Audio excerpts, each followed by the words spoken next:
बात चुनावी खबरों की।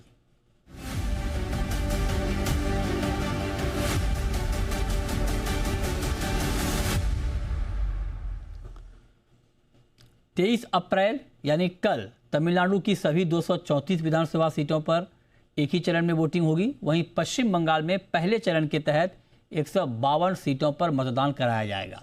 पश्चिम बंगाल में वोटिंग का समय सुबह 6 बजे से शाम के 6 बजे तक तय किया गया है। मतदान को लेकर सुरक्षा के कड़े इंतजाम किए गए हैं। पैरामिलिट्री फोर्स की कई कंपनियां तैनात की गई हैं ताकि वोटिंग शांतिपूर्ण तरीके से हो सके। इस खबर पर उत्तर दिनाजपुर से हमारे साथ जुड़ रहे हैं जी मीडिया संवाददाता विक्रम दास। विक्रम, बताइए, कल वोटिंग है बंगाल में पहले चरण की। क्या सियासी पारा है इस वक्त बंगाल का और क्या कुछ अपडेट? देखिए, कल सुबह होते ही पश्चिम बंगाल में पहली फेज का जो इलेक्शन है वो शुरू हो जाएगी और उसी के साथ साथ ये जो महायुद्ध है ये भी शुरू होने वाली है, क्योंकि आपको पता है कि ये कोई आम इलेक्शन नहीं है, एकदम अनप्रेसिडेंटेड वाइज है। ये पहली 152 सीट में जो वोटिंग शुरू होने वाला है उसमें 2407 से भी ज़्यादा कंपनी डिप्लॉयमेंट किया जा रहा है, यानी कि 2.5 लाख से भी ज़्यादा पैरामिलिट्री फोर्सेस डिप्लॉयड रहा है, जिससे देखा गया है कि ममता बनर्जी जो कि चीफ मिनिस्टर है वो बार बार आरोप ला रहा है इलेक्शन कमीशन के खिलाफ, जो कि इलेक्शन कमीशन एकदम बिल्कुल टीएमसी के खिलाफ काम कर रहा है, ऐसा आरोप है ममता बनर्जी का।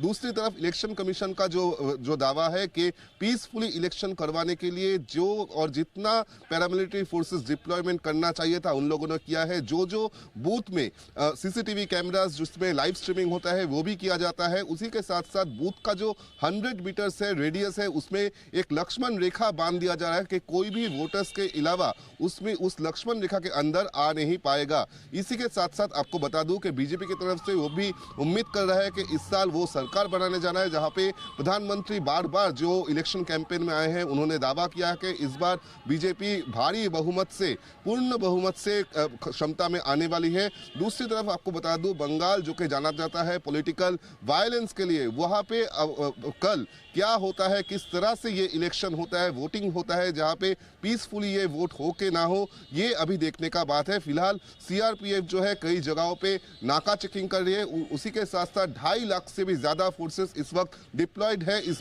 152 केंद्र में। तो पूरी तैयारी बंगाल में चुनाव की, बहुत पुख्ता इंतजाम, जो बात अभी बता रहे हैं हमारे संवाददाता कि किस तरह की तैयारी वहां पर की गई है।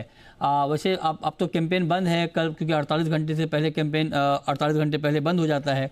लेकिन आज क्या कुछ चल रहा है? क्या डोर टू डोर विजिट कर रहे हैं नेता? ये सब जरा कुछ बताइए, क्या खलबली आज है वहां पे?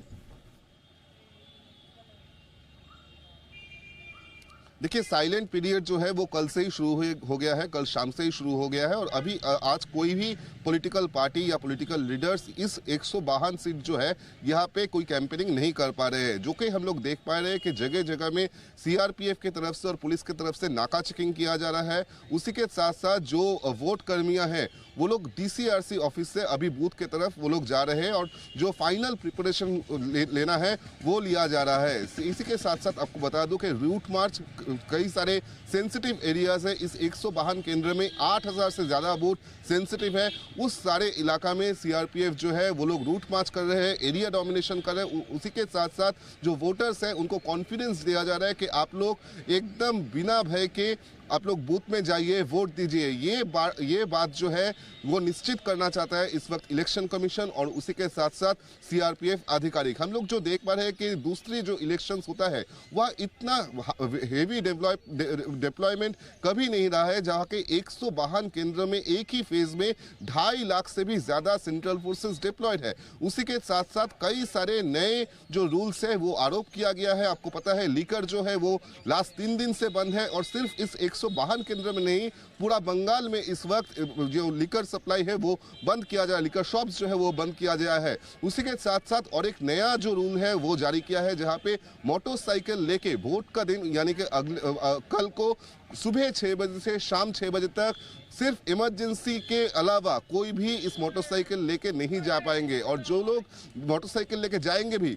उनके पिलियन में कोई नहीं रह सकता है, ऐसा भी इलेक्शन कमीशन से बताया गया है। दूसरी तरफ जो नॉन अवेलेबल वारंट्स है उसको भी एग्जीक्यूट किया जा रहा है कि जो लोग ट्रबल मेकर होता है इलेक्शन के टाइम में, हाँ, उन लोगों को बिहाइंड द बार्स करने का जो प्रोसेस है वो भी शुरू हो गया है। फिलहाल अभी देखने का बात है कि कल क्या होता है, किस तरह से ये सिक्योरिटी पर्सनल इस पीसफुली इस वोट को किया जाता है कि नहीं। बिल्कुल ठीक बात है। तो आप नजर रखिए, हम आपसे लगातार बात करते रहेंगे। बहुत शुक्रिया आपका विक्रम हमारे साथ जुड़ने